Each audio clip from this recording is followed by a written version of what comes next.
Hello students, welcome to our MNS classes. এইবাৰ হ'বলগীয়া matric পৰীক্ষা যেহেতু চাইটা সাবজেক্টত 45টা কৈ MCQ আহিব সেইকাৰণে আজি মই দশম শ্ৰেণীৰ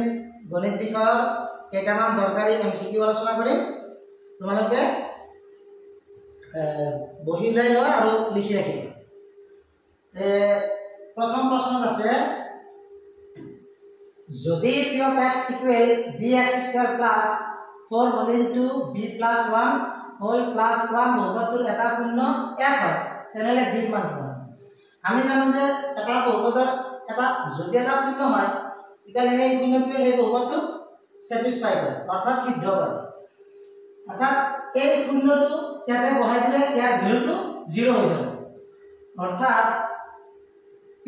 of 1 equal 0 হবে p b1 square plus 4 into b plus 1 plus 1 equal 0 এইখিনিকে প্রশ্ন করলে আমরা বলবো b plus 4b plus 4 plus 1 equal 0 plus করলে 5b plus 5 equal 0 ইয়াৰ পৰা 5b equal minus 5 b equal minus 5 by 5 equal minus 1 তে প্রশ্ন নম্বৰ 1 ৰ শুদ্ধ উত্তৰ হ'ব আমাৰ option number A। Option A টো আমাৰ শুদ্ধ হ'ব। তে নেক্সট 2 নম্বৰত আছে আমাৰ 2 নম্বৰত আছে যে তলৰ কোনটো বহুপদ এটো 2022 চনত আহিছিলে। তে প্ৰথম প্ৰশ্নত আছে আমাৰ 1 by x square plus 5x plus 19 b আছে x square plus 5x plus 19 আৰু c নম্বৰত আছে 1 by x plus 19 আৰু d নম্বৰত আছে root over x plus 19। এটা আমি জানো যে কোনো এটা বহুপদ হ'ব লাগিলে চলকৰ ঘাত পূৰ্ণ সংখ্যাত থাকিব লাগে। যেহেতু 1 নম্বৰত আমাৰ বহুপদৰ ঘাত পূৰ্ণ সংখ্যাত নাই 1 নম্বৰটো a নম্বৰটো হ'ব নোৱাৰে b নম্বৰত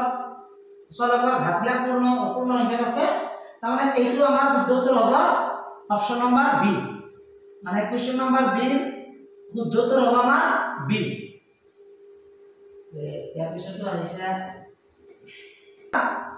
5x square plus 11x minus 2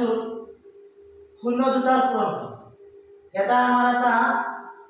দুটা দ্বিঘাত বহুপদ দি আছে আৰু এটা দ্বিঘাত বহুপদৰ পূৰ্ণ সংখ্যা দুটা সেই শূন্য দুটা আমাক উলিয়াব দিয়া নাই কিন্তু এই শূন্য দুটাৰ পূৰণ কৰিলে কিমান হ'ব? আমি জানো যে এটা সৰলসূত্ৰ দ্বিঘাত বহুপদৰ শূন্য যদি আলফা আৰু বিটা হয় তেন্তে শূন্য দুটাৰ পূৰণফল আছে আমাৰ আলফা * b = -b/a। ইয়াতে আমাৰ যেটো সমীকৰণ দি আছে 5x² + 11x - 2 ইয়াতে a এর মান হল আমার 3 b এর মান হল 11 আর c এর মান হল -2। দেখো শূন্য দুটার পূরণফল কি হবে মাইনাস b এর মান হল আমার 11 আর a এর মান হল আমার 3 তে आंसर হয়ে যাবে আমার -3/-11/3। ইয়ার শুদ্ধ উত্তর হবে আমার অপশন নাম্বার ডি। এপিসোড আছে এবার আছে আমার 4u² + 8u শূন্য কেইটাৰ পূৰণফল হ'ল যে দ্বিঘাত বহুপদৰ শূন্য কেইটাৰ পূৰণফল আছিল আমাৰ আলফা * বিটা = c/a। আমাক যেটো বহুপদ দিয়া আছে 4u² + 8u ইয়াত a এর মান হল আমার 4 আর b এর মান হল আমার 8 আর c এর মান হল 0। শূন্য দুটাৰ পূৰণফল আছিল আলফা = c/a এতে c এর মান 0 তলত হল a তে 0/a মানে 0 মানে কোশ্চেন নাম্বার 6 শুদ্ধ উত্তর হবে আমার অপশন নাম্বার বি 0। এবার আছে আমার এটা বহুপদ দিয়া আছে বহুপদটো হল p of x equal ax square minus 3 whole into a minus x minus 1 বহুপদ রাখিটো এটা শূন্য এক হলে এর মান দিব। আমাক এটা বহুপদ দিয়া আছে আৰু এই বহুপদটোৰ এটা শূন্য দিয়া আছে 1। আমি জানো যে এটা শূন্যই বহুপদটো কি কৰে স্যাটিসফাই কৰে অৰ্থাৎ সিদ্ধ কৰে অৰ্থাৎ এই শূন্যটো এই বহুপদটোত বহাই দিলে ইয়াৰ গোটেইখিনি ভ্যালু 0 হৈ যাব অৰ্থাৎ p of 1 equal 0 হ'ব অৰ্থাৎ যত আমাৰ x থাকে এনেকুৱা হৈছিল তে x ৰ ঠাইত 1 বহাইছো যত x আছে তাত আমি কি বহাম 1 বহাম অর্থাৎ কেনেকুৱা হ'ব a1 whole square plus minus 3 a minus 1 into x minus 1 equal 0 এখানে ক্যালকুলেশন করলে হবে আমার a minus 5a plus 3 minus 1 equal 0 এখানে ক্যালকুলেশন করলে হবে minus 2a equal to minus 2 a equal minus 2 by minus 2 equal 1 question number 7 এর উত্তর হয়ে যাবে আমার অপশন নাম্বার A নেক্সট এবার কি আছে যে যদি y value f x রূপত রাখিটো লেটালে x অক্ষৰ দুটা বিন্দু চেক কৰে তেতে এটা x ৰ পূৰ্ণ সংখ্যা হ'ব আমি জানো যে এটা লেখে x অক্ষৰ যিমানটা বিন্দু চেক কৰে এটা x অক্ষৰ ইয়াতে যিমানটা বিন্দু চেক কৰে সীমাটা পূর্ণ থাকে এটা আমার প্রশ্ন দিয়া আছে যে f of x লেটার কেটা বিন্দু চেক করেছে x অক্ষর দুটা বিন্দু চেক করেছে মানে এরকম দুটা বিন্দু চেক করেছে আর আমি জানো যে এটা লেখে x অক্ষর যিমানটা বিন্দু চেক করে সীমাটা পূর্ণ থাকে যেহেতু এতে x f of x লেটারে x অক্ষর দুটা বিন্দু চেক করেছে গতিকে ইয়ার পূর্ণ সংখ্যা হবে দুটা কিন্তু যদি আমরা বলে হয় যে y will f of x বহুপদ রাখিটো লেটারে y অক্ষর দুটা বিন্দু চেক করে তেন্তে f of x এর পূর্ণ সংখ্যা কিমান হবে তা y অক্ষর যিমানটা বিন্দুতে চেক কৰা কেও যদি x অক্ষৰ চেক কৰে y অক্ষৰ চেক কৰিলে পূৰ্ণ সংখ্যা আমাৰ কিমান হ'ব 0 হ'ব যদি ইয়াতে x অক্ষৰ গৈ y অক্ষৰ বুলি ক'লে হয় তেতিয়া আমাৰ आंसर a হৈ গ'ল হয় অৰ্থাৎ পূর্ণ সংখ্যা 0 হ'ল এইবার দি আছে যে p of x equal to 3x³ minus 5x² minus 11x minus 3 দেখা বহুপদটোৰ পূৰ্ণবৰ্গৰ যোগফল তা আমাৰ আছে এইটো তিঘা বহুপদ ax³ plus bx² plus cx plus d এটা একটা তিঘা বহুপদ ইয়াৰে শূন্য যদি আলফা বিটা গামা হয় তেন্তে শূন্য বিলাকৰ যোগফল আছিল alpha plus beta plus gamma equal minus b by a এটা আমাক যেটো বহুপদ দিয়া আছে তাতে a এর মান হল আমাৰ কিমান মাইনাস b এৰ মান হল মাইনাস 5 আৰ a এৰ মান হল আমাৰ 3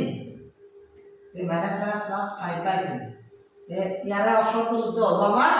অপশন নাম্বার D 5 বাই 3 এইবার কি আছে যে এটা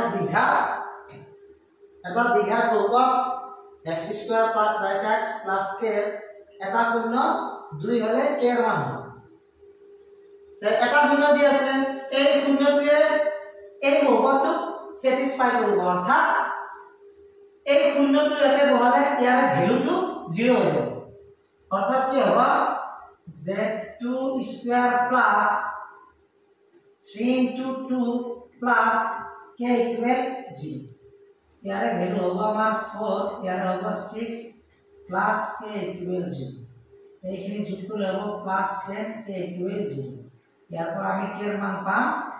minus 10 তার মানে ইয়ারে উত্তর হবে আমার অপশন নাম্বার B यार পিছত আহিছো আমি গান নাই যে গান কি সিদ্ধ হবা নাই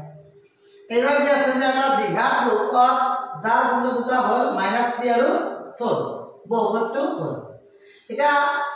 আমাক একটা দ্বিঘাত বহুপদৰ যদি দুটা শূন্য দিয়া থাকে আমি এটা দ্বিঘাত বহুপদ বনাব পাৰিম যে এই শূন্য দুটাৰ যোগ কৰি ল'ব লাগে আৰু পূৰণ কৰি ল'ব লাগে মানে এটা ভাগ যেটো দিয়া আছে ধৰা আলফাৰ মান আমাৰ আছে -3 আৰু বিটাৰ মান আছে আমাৰ 4 তে আলফা প্লাস বিটা হ'ব আমাৰ কিমান -3 plus 4 equal 1 alpha into beta equal হ'ব আমাৰ -3 into 4 equal -12 এটাকে বহুপদটো হ'ব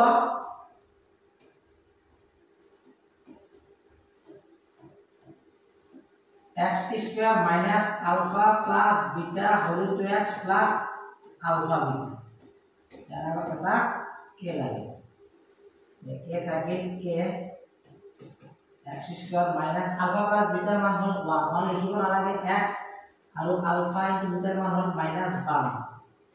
তে k এৰ মান এই হৰবিলাকৰ লসাগু লব লাগে হৰবিলাকক 1 আছে লসাগু একে হয় একেৰে পূৰণ কৰিলে x square minus x minus 12 মানে আমাৰ সমীকৰণটো হবে x square minus x minus 2 তাই ইয়াৰ উত্তৰটো হ'ব আমাৰ অপশন নম্বৰ এ কিন্তু এটা ভুল আছে ইয়াতে প্লাস আছে এটা মাইনাস করে লবা এটা ভুল আছে অপশন নম্বৰ এ আমাৰ শুদ্ধ হবে তো মাইনাস আৰ কত নাই এটা মাইনাস দিলে অপশন নম্বৰ এ টো আমাৰ শুদ্ধ হবে ইয়াৰ পিছত আছে x square plus a plus whole into x plus b দীঘার বহুপদটোৰ শূন্য দুটা 2 আৰু -3 হলে ইয়াৰ কোনটো অপশন শুদ্ধ হবে মানে আমার প্রথম এটা শূন্য দিয়ে আছে 2 তে আমি এটা শূন্য 2 দিয়ে থাকে 2 square plus a plus 1 into 2 plus b equal 0 ইয়ার পর আমার মান হবে 4 plus twice a plus 2 plus b equal 0 এতে হবে আমার twice a plus b equal -6 এটা সমীকরণ পালো আকৌ যদি -3 টু আৰু কিমান হ'ব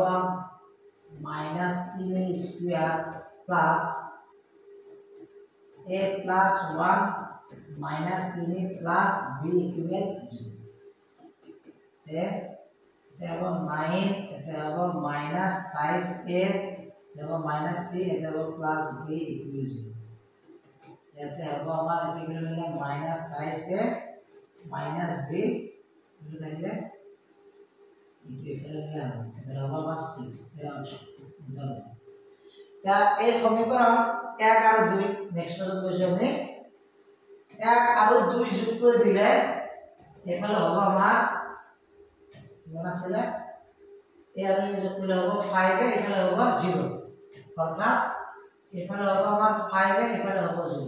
মানে ইয়ার পর আমি এর মান পাম 0 এটা আমি চাইছো অপশন এ এর মান 0 কত আছে a নাই a হবে নরে b তো নাই b হবে নরে c নাই c হবে নরে d এতে মাইনাস আছে তো ইকুয়াল হবে মানে a এর মান 0 কোন অপশন আছে অপশন নাম্বার d মানে এর দুটো হয়ে যাবে আমার d বাকিগুলি ন করলে হয়ে যাবে এইবার আছে আমার যে -2 আর 5 শূন্য হিসাবে থাকা বহুপদৰ সংখ্যা হবে या দুটো শূন্য দিয়ে আছে আমার -2 আর এটা হল 5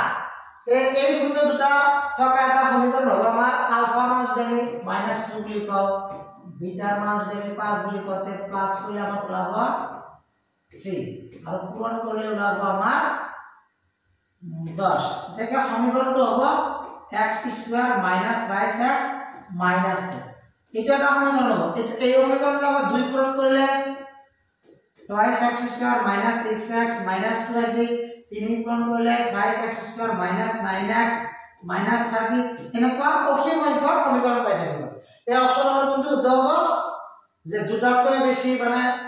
কিমান আৰু ইমান মিলি হিচাপে দেখো বহুতৰ সংখ্যা তে তিনিটাতকৈ বেছি ইয়াৰ অপশনটো আমাৰ শুদ্ধ উত্তৰ হৈ যাব 3 অৰ্থাৎ